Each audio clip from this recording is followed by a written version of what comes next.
Lord, welcome to a brand new episode of Lions, Tigers, and Ponies.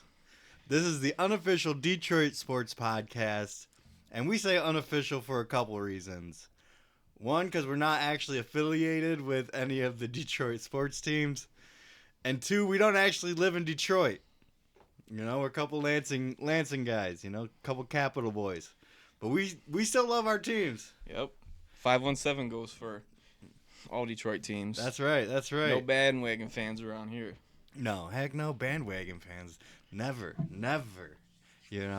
And my name is Riojas. I'm a Lansing native. I'm a local comedian and actor. And then my co-host, Levi Wilson, entrepreneur, sports fanatic. Detroit sports fanatic. Yeah. My man is a graphic artist too. You might see this logo that we have. It was designed in-house. That's true. I do like the graphic design. Yeah, my man designed a couple NFTs.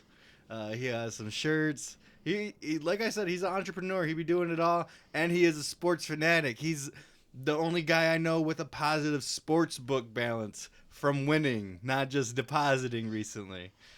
So we decided to come together and bring you some sports news of our favorite teams that we love to talk about. And that's just a little quick introduction to our podcast.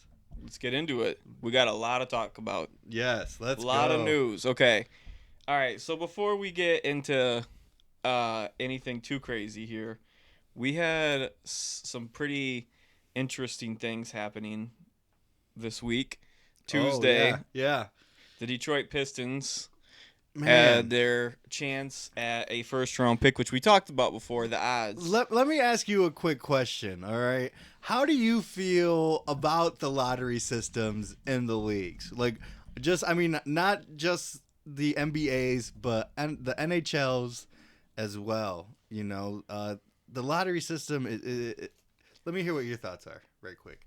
It's a system that if it works out in your favor, you don't complain about it. But if you don't, it's rigged. Yeah, it's rigged. If it pops us at the 5th pick when we have the highest chance for number 1, yeah, that's a rig. That's a rigged job right there. If I've ever seen one. Everybody was pissed. Everybody was pissed about it. That's all I saw immediately. And I actually am such a loser that I watched it on ESPN, but I waited till it went really quick the first. Up until the final 4. Yeah. So he was just flipping those envelopes open. So it wasn't. I didn't feel too bad. If I would have spent an hour or two, I'd have been like, all right, I got to reconsider things. But it was quick. Man. They did. And then when they flipped that 5th and I saw the Pistons, my heart just kind of dropped. I was like, man. But think of it this way. We got the first 2 years ago and nobody was complaining about it being rigged. So I know that's right. 2 years ago, we were able to get our pillar, Cade Cunningham. Yes. Wishing nothing but the best for Cade. Hopefully he's coming back. So they get the 5th. Yeah, 5th. Hey. They had a 50% chance of getting that 5th, and they had a 50% chance of getting anything else. And we got a little bit fucked there. Dude. And my immediate reaction was I was gutted. I was absolutely gutted. I was so pissed. Just because I could taste that number 1 pick. I could taste it. I was ready. For it. And then you just see it right off the back. I don't even know. I didn't even find out who had the number 1 pick until later on, a couple hours after, because I just didn't. You're lucky. Yeah. I just didn't want to watch. So the only reason why it really sucks for me is because there's 3 prospects that I would be very happy with getting. Yeah. And so I wasn't even on this Victor Wembanyama train because that guy's 1 injury away from Chet Holmgren. Yeah, this guy. Remember Chet? Remember the hype? Where's Chet now? I don't know that that's gonna happen. If he plays, he's gonna be great. Don't get me wrong, but I really want a top 3.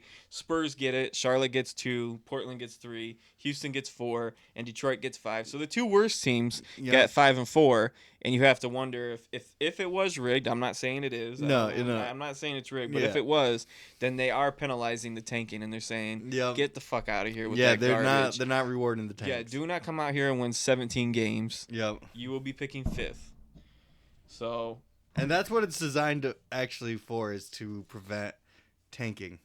It is. And I don't think it works though. No, because I mean, obviously it worked this year against the Detroit Pistons. The only year it works is when it's against Detroit, naturally. But if you have the very worst record and you're gonna get the first pick, then it's pretty clear towards the end of the season who's gonna win that race. Yep. Whenever there's still something to play. Like Dallas was benching people to try to get a top 10 pick because they didn't want to give it to the Knicks. Mm-hmm. So I don't know. Something about the lottery system, you know what I mean? Like I don't think it fully prevents teams from tanking. Yeah. I think you end up having a bigger race to the bottom instead of just letting Yeah, no one wants to to be the middle of the NBA.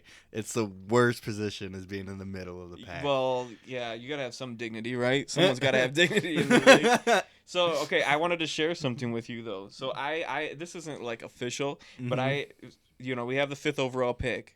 The crowd goes crazy, but not for the right reasons, right? Yep. So a couple notable 5th round picks recently: Jaden Ivey, Darius Garland, who's a beast for Cleveland, Trae Young, and De'Aaron Fox. Hey, those were all hits. So they are 5. But what do they all have in common? They're all guards. So I thought that was interesting. Yep. So then I put together this little chart here.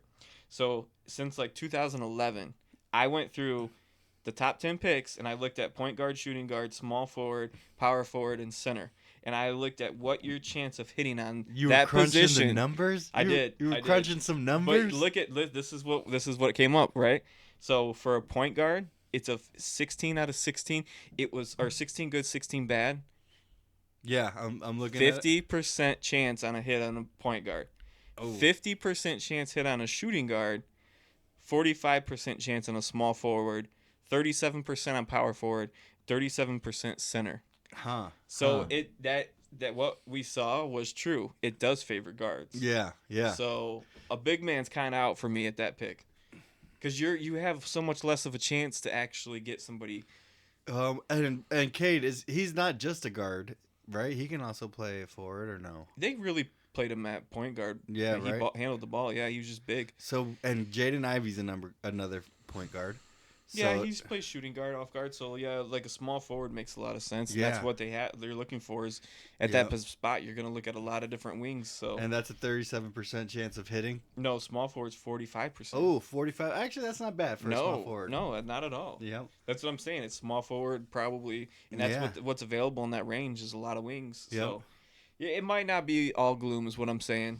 Mm-hmm, Cam Whitmore's looking pretty nice there, but there's really nothing else to talk about there right now. Yeah, we just gotta kind of wait. It is what it is. If it was the first pick or second pick, we'd be talking about this for a while. Yeah, we'd have some real meat on the bone. Yeah, there's nothing to really debate about here with the. Oh man, and you know what? Houston and Detroit have been kind of. They were also vying for that number 1 pick for when Cade. Remember Cade and Jalen Green? That was a pretty big pre-draft. Issue, and now they're both trying to be at number 1 and number 2 again, and they're like, dude, you guys are just Cade here. Is better than Jalen Green. Yes. Cade yes. is probably still the best player, and this is something that I think is interesting, and if anybody that cares about Pistons might want to know this. Cade had to get surgery on his shin. Yeah. And so I read about that, and he was saying that injury's been bothering him, kind of similar to Casey Mize. This injury's been bothering him since high school, which he's young, and he only played 1 year, so it's not that long ago. But there's a chance that when he comes back, that he's going to be a Cade we've never seen before. Yeah, even better. And he's bulked up. Dude. I'm excited. So we may have lost the lottery, but we won Cade back. Cade, and that's gonna be huge. Let's go. Yeah. So let's not be pessimistic about the Pistons just yet. Yeah. I'm glad that we have to find the silver lining for you guys. All right, we're doing it for you guys, and that's the truth. I'm drinking the Kool-Aid. Let's go. So, yeah, I'm not even. Let's go. I'm happy to get him back. Jaden Ivey looked good. Okay. I think we should talk about the Tigers for a second too. I am in love with the Tigers, dude. Yes, isn't it good to have them back? Yes, it's so good to see a nice product on the field, and we need to get out there. They just split with the Pirates. They won one, then they lost one, and we are currently 3 games under 500. Their schedule gets easier too. Yes, that's exactly really does right. Get easier. And I feel like the turning point was sweeping the Mets. When we faced Max Scherzer and we faced Verlander, and we gave it back to him. Oh my goodness! We're like, hey Verlander, welcome to Michigan's Sports Hall of Fame, and then we just sweep them. You know, there's a lot of things though that I are loved looking it. a lot. I know you gotta love it. Yeah, I think that Mets fans are really questioning everything too. They are. That made them. They're like, whoa, I guess we don't have a chance at anything.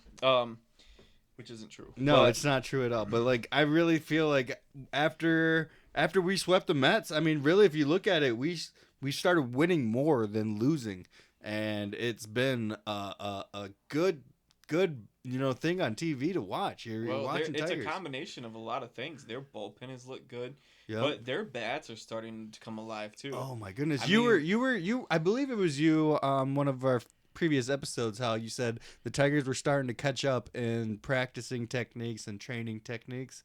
Was that something that you had mentioned? Tucker said that. Tucker said that. Oh my! That they brought on some new techniques and I mean honestly, like as soon as he said that, it's like it's been night and day. Yeah. That like the difference in the preparedness between which was a problem before, but they did start off slow, but now that you look at Riley Green, that guy is killing it. He is a machine, and he's still an infant. I think he's just getting started. His trajectory is only going to get better. Yeah, he still strikes out a lot, but when you start putting it all together, this guy's a star. This guy's a real deal. Javier Baez too. Yeah. He's actually looking pretty confident. But he looks great. I got some stats on Javier Baez that actually really surprised me, and I think it'll surprise you. Okay, let's hear it. So his strikeout rate is down to 17%. Okay, which is really good for him because his whole reputation was swinging at everything. Oh yeah, swing master, strikeout king. Just swing. Just whiffing and whiffing and whiffing. M. Night Shyamalan. That's not the part that surprised me. That's not the part that surprises me. I'm happy to hear that, but he's leading the league in outs above average, runs prevented, and success rate added among shortstops. Yeah, no, his and it's so Torkelson, is that our first baseman right now?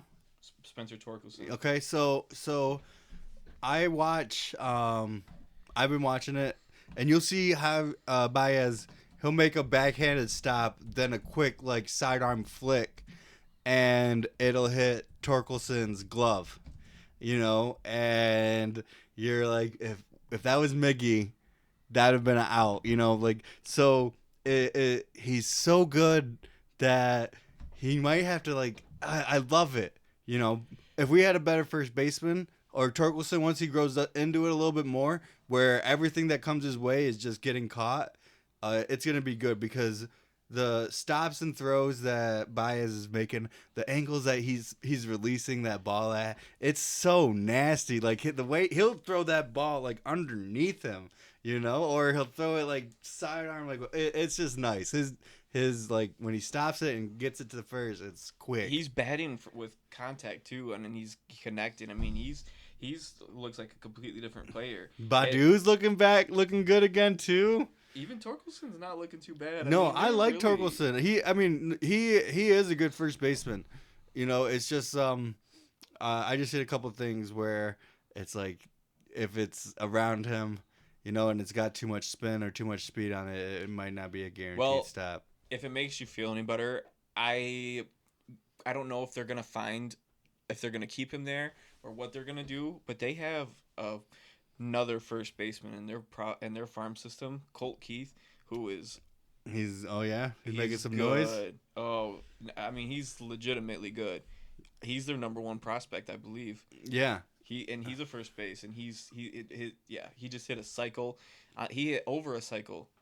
Just the other day. No kidding. Yeah, he hit a cycle plus more. I mean, he was crazy. Go. He's tearing it up. Let's go. So it's not okay. If they want to move him somewhere else, maybe if this guy comes up. But that guy, I didn't realize that guy was so good. Then I started seeing him pop up more and more. But they've turned it around. I think that they're gonna get above 500 when they start getting into the schedule. They keep playing this way. No, all right. So here's a bold prediction right now. You guys are hearing it. All right, before June, we will be 500. When June 1st comes, We'll be a 500 team. And that's my prediction right now. That's okay. We don't need to be the best team in baseball. We just need these young players to show something. Riley Green's batting .279 with 3 home runs and 15 RBIs. Yes. And he's still fielding like clutch that. hitting, too. Clutch hitting. That's, bottom of the ninth, he's putting a runner in. Or top of the I think he's a superstar. He's really so solid. I think he's going to get better, too. I think he's just beginning. Because, like I said, if he can tighten up those strikeouts and that swing and the patience, you know what I mean? If he can pull that all together, this guy's going to be a problem for a very long time. But the one last thing we have to talk about, because it wouldn't be fair to talk about the Tigers, E-Rod, Eduardo Rodriguez. His ERA right now is 1.57. He is lights out. Dude. Oh, my goodness. Out. Is he our ace? Yeah, but the thing is that he's not a spring chicken. This guy's not. Yeah. He's having a year, so he's just putting it together. Well, he's 30 years old, right? Okay. So he's this isn't his. Yeah, he's first been around. Season, but he increased his spin rate, and it was a small increase, but he's got a career low in his walk rate. 1.57. No, that's like elite. And he probably didn't have very much run support in the beginning of that. Mm-hmm. So, which makes it difficult even... And now our defense is really snapping together. I mean, our defense is so good, He's dude. allowed 9 earned runs in 8 starts. Dang. That's solid. That's really good. That is solid. Let me give you a little preview. We got a series with Washington. All right. Then we have a series with the Kansas City Royals. And then we have a 4-game series against the Chicago White Sox. Chicago. Dude, that's a sweep. And then we have another 3-game series against the Rangers. So, I don't really see any of them being That's difficult. A good schedule. Yeah, exactly. I don't just need these guys to keep playing. We still got some prospects too, so I mean, this is good. This is what we wanted to see. Exactly. That's what we want. We wanted the Tigers to be competing. I think that's why I was so frustrated at the beginning of the season because we got swept 2 out of the first 3 series. It's like these guys are better than that. They're better than that. It was we got swept by Tampa Bay. Then we took a series from Houston, and then we got swept by Boston, and then we almost got swept again by Toronto. So it was like 5 straight losses. It was defeating. Oh my goodness! I think it's time for them to start spending some money. Yeah, get some support out I think we had. It's like a nice surprise that we have some life in that we actually are competing, and it looks like our division isn't as tough as we thought it was gonna be. I was expecting it to be Well, we got if we can get the star power out of these guys, get Torque, Green, all these guys. Right now we're second in the Central with a losing record. Dude, exactly. It's crazy. Yikes. Yeah. But let's take it. At least compete. Dude. Make it competitive. Let's go. Let's go. So now that we recovered Tigers that we're excited about here, I think we got to get into the meat and potatoes. Oh shit. Okay. Oh shit. So when we last recorded, we ended it at the Jahmyr Gibbs. Dude, it was like we were shocked. Yeah. I don't know if you listened. I always try to give the episode a re-listen, and we were just like, oh. Yeah. Didn't even know what to say. No, we I were wouldn't stunned. say it was excitement we or were it stunned. was disappointment. We just didn't even know how to act. Yeah. So, but since then, we have had the schedule release. So before we get into the draft picks, I think we need to run through this real quick. So let's go through this week by week. All right. And we got to put a W or L to it. Because I watched some people do this exact same exercise, and it was offensive. Oh, shit. It was offensive how bad they thought. I think some people still haven't quite got on board. So let's just get right into it. Week 1 at Kansas City, Thursday night football is not going to be an easy one. No. Oh. Who do you got? No. You know what? I think I am going to have to go. I'm going with a dub. this sounds bad because we just sound like delusional homers here, but I actually agree with you, and I'm gonna tell you why. 2 years ago, the Rams won the Super Bowl. Coming off that high, they had a huge opening game against Buffalo, I think it was, to start last year, and that Super Bowl hangover was real, and Buffalo stomped them. Do you remember this? Yes, okay. I do. So you have a team that's hungrier than ever, that just had a pretty good draft, and whether or not you like the draft, you can't argue this. They added more talent than Kansas City did, just because we have more picks. Right? You can't argue that. So a team that was already decent. Yep. And I know it's Patrick Mahomes. I know this, that, and the other thing. You have a hungry team, and you have a team that just won the Super Bowl. I think they're going to make some noise. I think they're going to get the W. Yeah. They're going to hit them in the face. Okay. Week 2 versus Seattle at home. W. I can see how this is going. I'm not even. No, listen. Week 3 is a W too. Listen, week 3. That's a W. Atlanta at home. So they're starting 3-0, you say? Dude, yeah, let's keep it going. Let's see it. Okay. Green Bay. We're at Green Bay and Lambeau early. First divisional. On a Thursday night game. Keep in mind, too, that's important. Yep, Thursday night. For a team that did not have national media last year, by week 4, you already have your second primetime game. And what's the outcome? W. Oh, 4-0, huh? Dude, we're starting. Oh, it's hot. A good year to be a Lions fan. it's okay. Week 5 versus Carolina at home. Revenge game. That's all I got to say. Revenge game. W. Okay. You know? Well, hey, this is going pretty well if you're a Lions fan, right? Tampa Bay. All right. I think this one might actually be a loss. Think so? Well, if it's not, it's either. Who's their quarterback? So you think they're gonna beat all these other teams, but Tampa Bay is gonna be the one that catches them up? Yeah, I feel like it's just So if not Tampa Bay, then Baltimore for sure. No, I know. I don't like Baltimore, but yeah, the rushing quarterback thing is always. I'm not sure who Tampa Bay's quarterback is. Is it Jameson Winston? I don't even know. All right. Well, okay, but we're saying it's a loss, right? No, W. It's a W? W. Oh, they're going 16-0 this year. 1, 2, 3, 4, 5, 6. 6-0, and we get our first loss. To Baltimore. At Baltimore. Yum. That's not hard to believe. No. But 6-1, that's pretty hot. Remember when we were 1-6? Come a long way. Baker Mayfield is their quarterback. Oh, he's going to get fucking ate alive. Well, okay. Las Vegas, another Monday Night Football game, another primetime game. Now, this one really depends on whether or not Devontae Adams is with Aaron Rodgers and the Jets. There's been some rumors and rumblings that the Jets are interested in signing Devontae Adams, which I don't get. I don't even know if that's possible. I don't get it. I don't know if that's humanly possible. With the money? I'm going to say, who's their quarterback?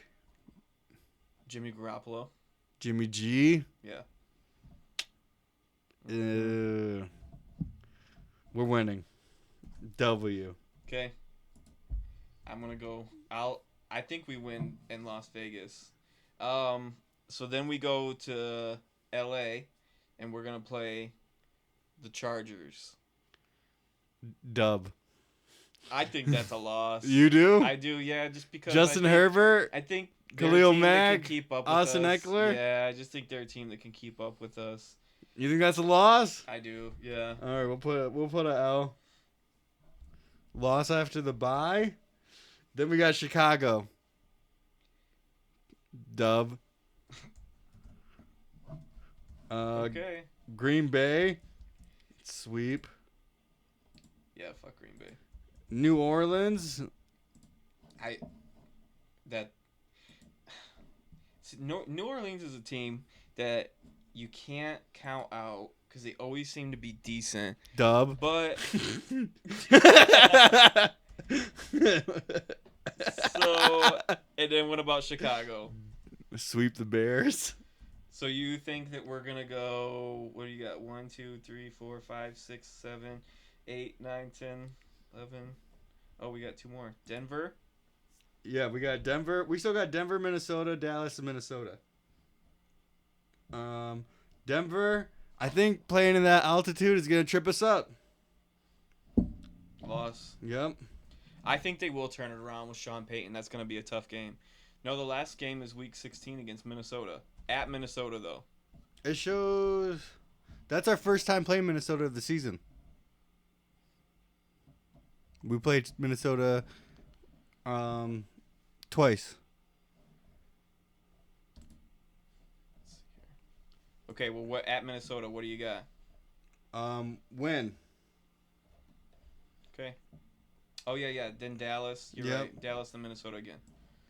So that's a Saturday game. Damn. Dallas. Prime time. Dallas is gonna be a loss, but it's gonna be the loss that's gonna light our fires for the postseason. Okay. You know, it's gonna be Dallas did add. They added Brandon Cooks, and Tony Pollard's gonna be taking a bigger role. Who's a beast? You give him some more carries. Then after we lose to Dallas, we're gonna beat the fuck out of Minnesota, and then make a run to the Super Bowl. Okay, so you have them losing. You had them losing like 4 games. Yeah. Yep. Okay. 13-4. That's actually been 13-4. We decided together. The only one I had to that I think that I would probably change is Week 2. Like I think we get that win on Seattle, and then that narrative flips where we have that high, and then Seattle comes in and kicks our face in. Yeah, I don't know. They had a great draft. Yeah, they did, and the thing is though, I'm just like really excited to see how Ben Johnson confuses and trips up their secondary. You know, with Sam Laporta and Jahmyr Gibbs joining Amon-Ra, joining Reynolds and well, keep in mind they're without Jamison Williams for these first 6 games. Yeah, and Seattle just drafted Devin Witherspoon to go along with Tariq Woolen. Yeah, so those two, who are they gonna guard? And they brought back Bobby Wagner. Yeah, Bobby Wagner is. That's not a bad team, man. No. It's not a bad team. They got the best wide receiver in this draft too. But that's still 2 wide receivers and a tight end that they're covering. We still have another wide receiver, and we still have another Christian McCaffrey. It's like no matter what they're planning for, we're probably going to go right between their legs with something else. And I think we're going to be doing that to a lot of teams. Ben Johnson got Jahmyr Gibbs and Sam Laporta to add to an offense that was already top 5. Yes. So I'm not ruling anything out. I'm just saying I could see that hangover. I could see them not taking Seattle. So you think 12-5? Yeah. 12-5. I could see that. I think that whenever a team that's adjusting to, but you also see us sweeping the North. There was not a single loss to the NFC North. I don't know. I think Chicago might get us one time. You know, we almost swept last year. We had a 10-point lead going into the 4th quarter against the only loss in the division, and we choked it. And I have the unfortunate luck of being a Detroit fan, but also liking Justin Fields. I think that with a better team, I could see them tripping us up. Yeah. I could. One game. Okay. Just because his rushing last year, you saw he single-handedly kept the Bears. He didn't keep them in the game, but he gave them hope. Yep. You know, you put more. They've added a ton of talent around them.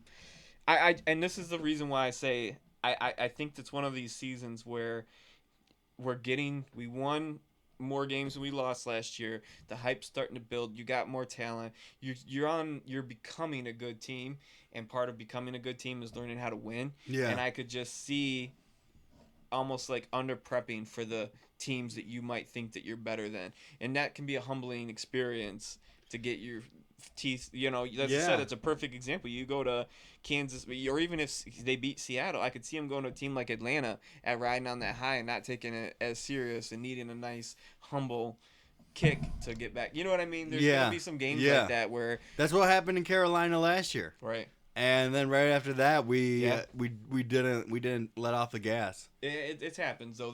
It's a young team. Yep, it does. Even no, it Dan does. Campbell, their coach, is young, so they're gonna get some of those. So I could see something like that. But either way, I like it. It's gonna be a fun season. Lots of primetime games. Dude, a lot. The fans are gonna from all double over the digit nation. wins. Let's go. Yeah, double digits wins. I think that's gonna happen. Okay. So since we've covered the Pistons. Yes. And we've covered the Tigers. We just got one last one to cover. Oh, we also covered the Lions season. Well, if you want to talk about the Red Wings falling back in the lottery, that's why I was asking you about the lottery, because I was like, oh my gosh, Chicago Blackhawks, are you kidding me? Yeah. Are you absolutely? I just kind of wanted to gloss over it because it's frustrating to me. Dude. I can live with the Pistons given the reasons I said, but this Red Wings thing is some horse shit. And I hate fucking Blackhawks, man.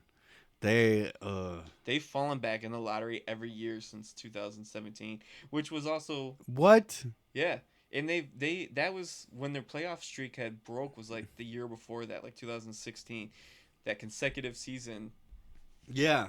That's when their playoff dropped, and then they've fallen back or stayed the same in every single draft. So they're getting shafted pretty hard. They were like the last 5 seasons, I think they've lost the most games in the NHL, but their picks don't even justify that at all. So they're getting, but again, Homer fan, silver lining. Yzerman has found some good players late. Dude, the Y-Man. Fuck Chicago. Yeah, Y-Man knows. And fuck all these other teams that moved ahead of us, because we have to pick 9th, and it's horseshit. Dude, 9. And Chicago gets Connor Bedard, who's one of the best prospects in years. Yeah, like generational talent. Yeah. That's the hardest pill to swallow. Dude. San Antonio gets Victor Wembanyama, another big for Greg Popovich to dominate with. Oh and my Chicago gets another center that's been their strong position, No, yeah. Whatever. Dude, it's all right. But you know what wasn't hard to swallow? Whatever. You know what wasn't hard to swallow? What? The Detroit Lions draft. Oh, I guess it was a little hard to swallow, but then once you digested it, once you digested it, you're like, damn, that was a good ass meal. That was pretty good, Well, it wasn't. You're not the only one who thought that. Next Gen Stats. Did you see this? What they say? Next Gen Stats. Good or bad?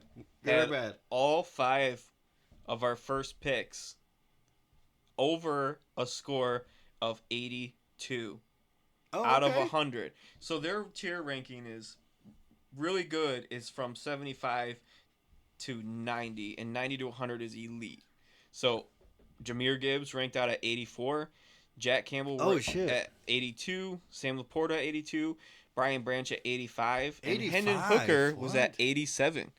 Whoa. He was borderline elite. Holy shit. Hendon Hooker's a big dog. So just to give a little bit of background on Next Gen Stats. So this is like a data collection, mass data collection to comprise this data to get this score. Mm-hmm. So it's supposed to be actually a pretty decent metric. Okay.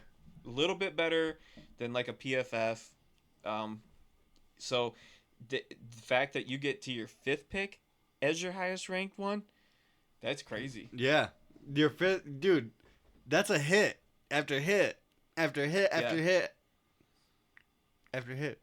So we're not the only ones. That's not a homer. That's somebody that's a completely different. Then they track everything. They track everything on the field. Yeah. That's what they do. Data. Yep. So much data. Everything. How many times did he change his shoes this game? So that was good. And then did you see that the Lions said that out of their top 14 people in the entire draft, so their big board, 14 down, they got 4 of them. Oh. Yeah. That's good. That's very good. So they got who they wanted. And I assume that it's probably their top 4 people there. Yep. Yeah. So as far as they're concerned, that's a haul right there. That's a win. That's 4 contributors right off the jump. Okay, so before... Right off the jump. Yeah. And we don't even have to start Brian Branch. He doesn't even have to start. He can develop. He's too good not to be on the field, though. Yeah, They got to find a way to get him in there. And we'll get into him. But, real quick, what's your general thought of this then? What was your general thought? And after you said it hard pill to swallow, then you digest it. What was your thought? Like what is overall, how do you feel about it? We're going to the fucking Super Bowl. Like, I felt like we filled out everything that we needed.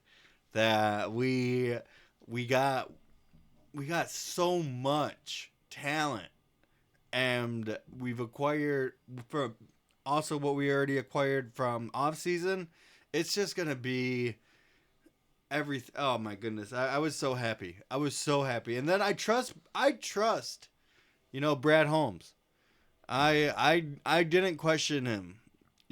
And people were saying that if these players were taken in different orders, they'd be all right with it. Like, if they took Hendon Hooker and Brian Branch in the first round, and then got those other guys. So dumb. Exactly. That's dumb. That doesn't make sense. They were there at a lower capital, and we got them. That's a steal. Meanwhile, the people that we wanted to get that were high, we did get. Yeah. And there was a clip of, I believe it was Tampa Bay who drafted after us. Yeah. And there was a clip of them talking about drafting Jack Campbell. Jack Campbell.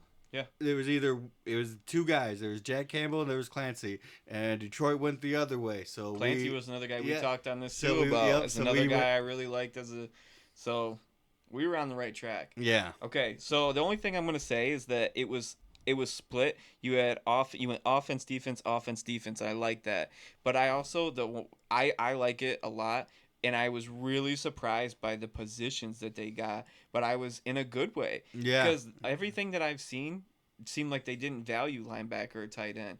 But then they go in this draft and they get the best one. Yep. And I think you could make an argument that Sam Laporta is one of the best ones, if not the best one. Yeah, I think you can. And I have some more things to back that up. But I was really surprised by the positions that they drafted. But then you walk away from this and you look at it, and we don't know what the top 14 players were. But what I do know is that they got more complete. Yep. They have a starting tight end. They have a starting middle linebacker. They have a starting running back. They have a backup quarterback. They have a player who can fill in the backfield. I mean, no, it's complete, and it's depth. We talked about a couple weeks ago that going into this, that this was the most complete that this team has felt going into an offseason that I can remember. Yeah. And that was without a starting caliber tight end. That was without a Jack Campbell roaming in the middle of the field. Yeah, that was without the upgrade of running back. That was without Brian Branch, who should have been a first-round pick. Yeah, it's crazy. It's insane. So it was just it was. I was really happy. I was really happy, and I really saw. If you look at it, the whole picture. Yep. It looks good. I saw the whole picture, right from the get. And you said you have some stuff. Let's get into it. I want to run through it real quick. Let's get into it. I want to run into it because I don't want to just talk. You want to go right down the order? Yeah. Well, I have. Or you want? Oh, I see. You want to do Brian I wrote Branch? it in actually the order of the players that I liked. Okay. Because even looking at this, I'm glad all these players. I'll say that first. I'm glad all these players are on our team. But the player I liked the most was actually Brian Branch. Yeah. And I think that he should have gone in the first round. Dude, and I think he should have gone. Why did he slip? I honestly can't even tell you. I mean, maybe that premium position thing got to people's heads because he's not technically a cornerback. I don't know what it is, but I like that guy before this. I drank this energy drink. It got me fucking tired. Really? Yeah, I don't know what's going on. All right, you want to hear some Brian Branch stats, though, why I like him so much? This guy blitzed 44 times, and on those reps, he timed the snap perfectly. He had steps, so he would start running before this ball was snapped. So when that ball snaps, this guy's already going 15 miles an hour into the backfield. He's disruptive. Yeah. Even tackles for losses, blitz, all those things. He's even just getting back there. He disrupts the timing. He did it over and over and over again. And he's making those hits. Oh yeah, he is a hit. The best thing I like about him, and I think that a lot of people don't realize this, is that if you look at his stats in 2022. He was ranked among all SEC DBs. He was ranked third in tackles, first in missed tackles, first in run stop, and first in run stop percentage.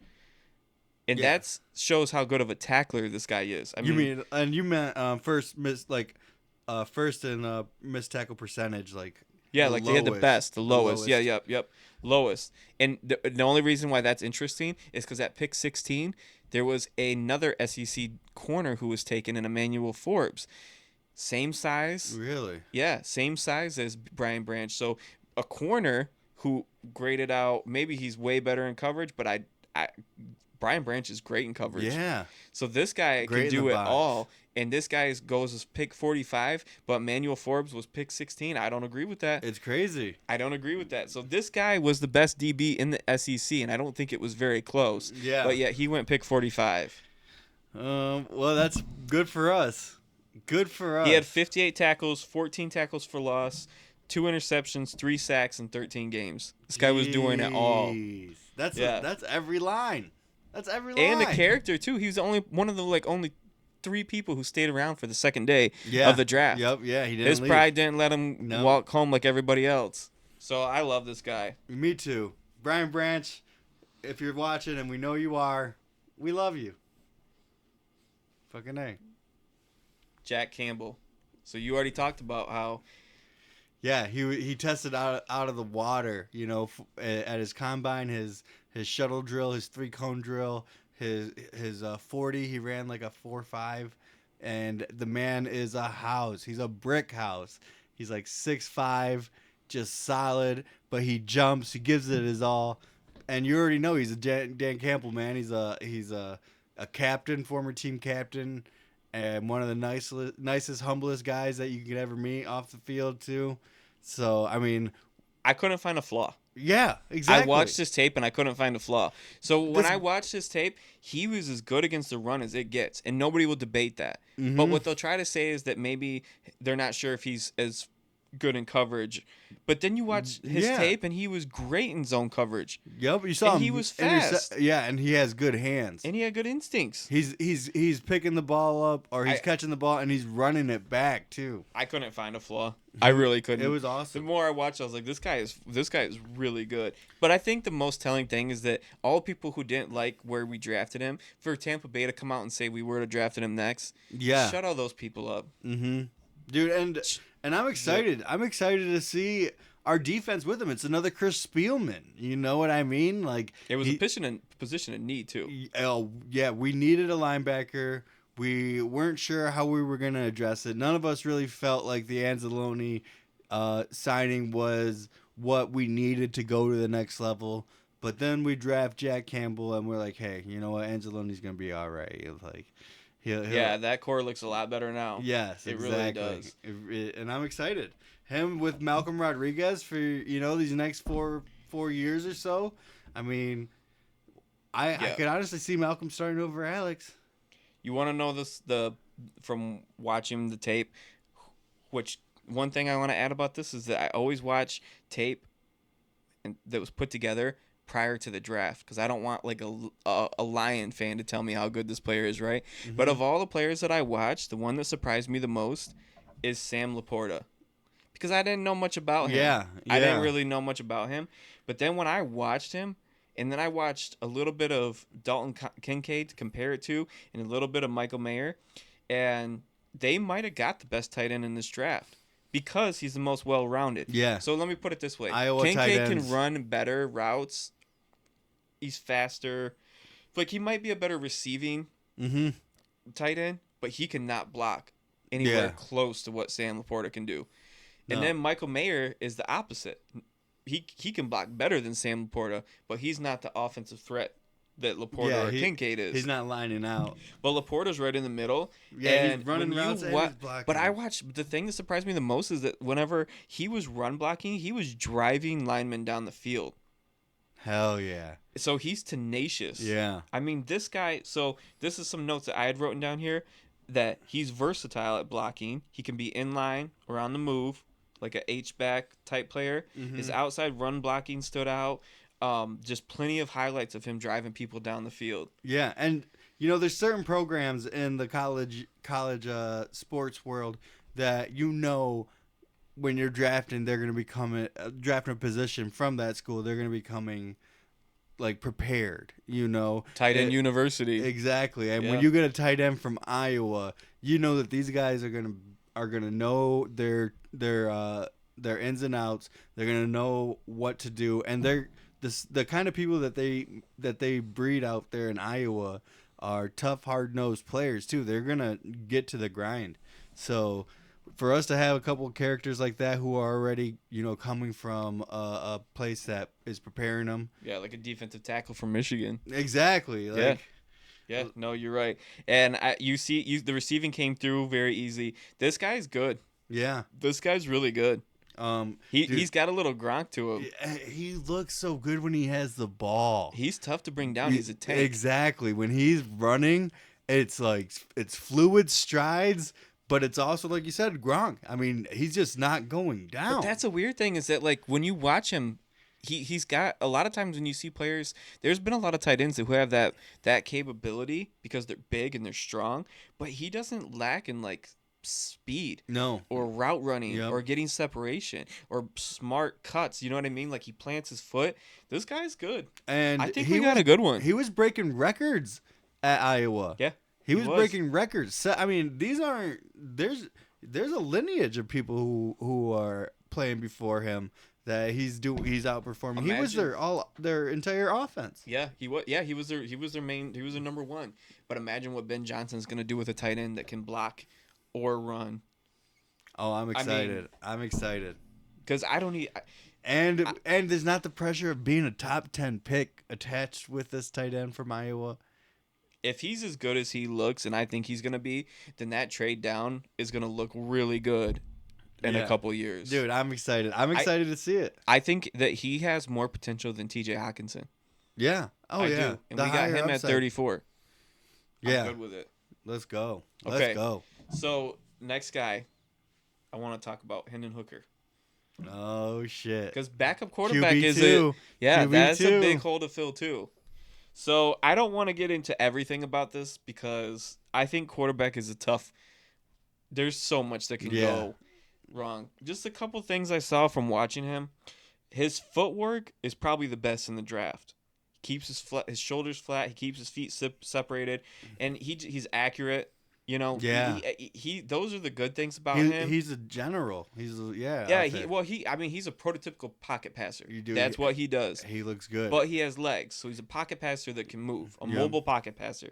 So that sounds good. Yeah, and he's from what I saw, like it seemed like he's still kind of developing, even though he's old. Like he's still showing some improvements. Mm-hmm. It seems like his decision making is pretty good as far as when he's throwing the ball. Or where he's throwing the ball. Yeah. In his last two seasons, his touchdown to interception ratio was 58-5, so that looks good. But the only problem I had with him is just the unknown. Because he was in Tennessee. Yeah. And their offense was very, very simple. Dink and donk. It was like a 2-read. He was only having to process like half the field. Yeah. So that's how Tennessee normally does it. So he wasn't really faced with that turmoil of having to like process lots of reads, you know? Yeah. And so it's not to say that he can't do it, but you don't see it but you can teach him. See it. I know. Yeah, but that's what I'm saying. So that's probably why he fell. Yeah. Because teams are looking at it and they don't know. There's a good chance he could, but there's still the off chance that maybe he doesn't process it that well. And he was ranked 87 by Next Gen Stats? Yeah. Phew, let's go. Let's go. But there's a lot of progressions at the NFL level that you have to be able to process. So that's going to be the question is if he can do that. Yeah. But the thing is, here's the thing. Why at a pick as late as that, if he can do it, he's going to be outstanding. Yeah. You know what I mean? The ceiling's high on that. The ceiling's high. So, and how late he's we a got big him, dog. Yeah. He is. He is. So, another one that really surprised me here, I just want to talk about, this is getting a little bit late in the draft, but Colby Sorsdale was the offensive lineman that we got. Yeah. This guy was surprisingly, I found some things that were pretty impressive about him. In 2022, among all tackles, he ranked third with an 89.2 run blocking grade on PFF. Yeah. Which is pretty good. It's not a great conference he was playing in or anything, but it's still impressive. A guy, go ahead. So he started every single game at his university. William and Mary. From freshman all the way to his Iron fifth year Man. senior. So he has over 40 games of experience under his belt. And then he transitioned. Oh, it died. It's okay. Good. It transitioned. I'm going to turn this off too then. We'll stop this one. We still got some clips. Dang it. I didn't even think about plugging that thing in. It's all good. Yeah. So and then he went to the Senior Bowl or the Shrine Bowl and transitioned to a guard. And they said he played even better at the guard position than he did as a tackle. So there's versatility. And they like their linemen to be able to go in all over. The Lions are already transitioning to a guard. Yeah, dude. They already are. Well, who was that? Who was coaching at the Shrine Bowl? Wasn't it the Detroit Lions? I don't know. But I do know that one of the knocks against him was his shorter arms and smaller hands, which typically they say in tackles is not desirable. So maybe that made the transition to guard make more sense. And they just seen him at guard, and they said he was even better at guard than he was tackle. We needed a guard, dude, and we got one Graham who can play. Glasgow's only on a 1-year contract, so if this guy can, even if we re-sign Jonah Jackson, you bring this guy can be your, your swing. He also has a little center experience. Really? So this is a 3. I mean, dang. Duke, where are you? Duke Mayweather, which is a guy who runs a program to specifically train and. He's actually a scouter, but all offensive line. That's all he does. Yeah. That's his professional offensive line trainer. On the best of the best, go to him, right? And he was the one who had tweeted out that we got the steal of the draft in him because Kobe worked with him. And so this guy's worked with, he worked with Peter Skorzanski. Yeah. He worked with everybody. A lot of top guys in this draft, but he does every year. And he put this guy up there, with that. Maybe not saying he's the best in the draft, but to get him as late as they did, he knows. This guy's good. This is Let's legit. go. You know that Campbell's and Holmes have a knack for getting these guys late. Yeah. And I'm not saying this guy's gonna be a plower, but if you could get that versatility and he becomes your backup, that's huge for a late pick. Exactly. That's all you can ask for. And that's what you want. Someone who can come in right quick. Injuries happen. Yeah, and I love it. I loved it. And then there's one more pick that we haven't talked about yet. The most important, probably. Dude, the little firecracker. Yeah. Let's go. Number 12, we took Jahmyr Gibbs. So I want to hear what you think about this. Right after we ended our last episode, I immediately went into research mode. Who is this guy that we drafted? What does he do? And I saw a couple things that were really astounding. One, he had like the most rushing yards for his team that year, but he was also the leader in receptions for Alabama as a running back, So he was catching more passes than their wide receivers. Yeah. And then it was like, who is he like, in the league? Comparison. And my first thought was Deebo Samuel. A slot running back, like both. And then my second thought was Christian McCaffrey, and I'm like, if we just drafted, because I wasn't opposed to drafting another wide receiver at 12. That's where we took. Yeah, we talked about that. Yeah, that's where we took Jameson. Yeah. And I feel like we kind of took a hybrid wide receiver running back at 12 this year with Jahmyr Gibbs. Yeah, and so that's what they were kind of calling him, a weapon. Yes, a weapon. So then that comes into the positional value argument, which I don't like. If he would have been if you called him a wide receiver, everybody likes it. Yep. Yeah. You call him a running back, we reached and it was horrible. Yeah. So I don't really like that. And you can really put either of those labels on him, But so it's funny you mentioned the comparison thing, because a lot of people compared him to Alvin Kamara. I've heard him compared to Christian McCaffrey, and I've heard him compared to Deebo Samuel. But you also have like an air back, which is more of a guy who does in the past, like Darren Sproles type of player. All these guys, like a Jerick McKinnon type role, where these smaller guys would come in there, Giovanni Bernard, and they'd catch passes. But they had a very limited role, right? And out of all of that, Jahmyr Gibbs is like a little bit different than all of that. Yeah. He's not a small Darren Sproles type airback. He's not. Because he can play in the tackles and he is strong. Yeah. So he can run in between the tackles. He's not as good as Bajan within the tackles, but he can do it. Yeah. Don't get it twisted. And he'll burst. Yeah, don't get it twisted. This guy is not. He doesn't play scared. No, at all. No, and he plays. If you watch his tape, he plays tougher than you would think for 200 pounds. Exactly. This guy will hit. I mean, he's not. He's not an airback, right? Yep. But the other thing that's really interesting is that out of all those guys, Alvin Kamara, Christian McCaffrey, and Deebo Samuel, none of them are as fast as he is. Yeah. They're bigger. He is so fast. They're bigger. You know what I mean? There's different. They're built a little bit different, but they're not as fast as he is. Yeah. So he's got the strength in between. He's stronger than those guys. He's faster than those guys. He's smaller. You know what I mean? Like he's kind of in this weird spot where maybe we don't even know what a Jahmyr Gibbs is. Yeah. Maybe this is the guy that they start comparing people to. You know what I mean? Dude. Yes, I do. It's exciting. I'm excited. And that's why I really see us hitting that 13-4. I mean, once Jameson Williams comes back too, it's going to be lights out. Yeah, the speed. Who's keeping up with who? You know that they clocked in Jahmyr Gibbs at 22.3 miles per hour in college? That's like an animal. Yeah, that's nuts. Nuts. Yeah. As explosive as we thought DeAndre Swift was, Jahmyr Gibbs is a different level. Let's go. You get him that same space that you gave DeAndre Swift, and Jahmyr Gibbs is going to trick daddy and take it straight to the house. Let's go. Yeah. I can't wait.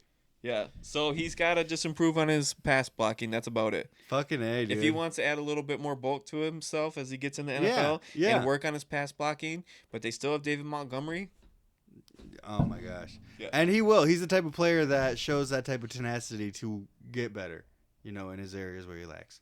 That's a draft. Dude, that's it. And that's the action. We're going to probably wrap it up right here. This has been another episode of Lions, Tigers, and Ponies. And we really appreciate you guys hanging out with us. Fucking A. I mean, Fucking A. Oh, shoot. All right, guys. Well, you guys take care. And make sure you like and follow. Follow us on Twitter at _LTP_podcast. And email us, Lions, Tigers, and Ponies podcast@gmail.com. Lions, Tigers, Ponies, and Red Wings. Oh. Wings. Yeah. They're Lions, on there. Tigers, and Ponies we still that care fly. about them. And this has been the Unofficial Detroit Sports Podcast, signing off. You guys take it easy. Have a good night.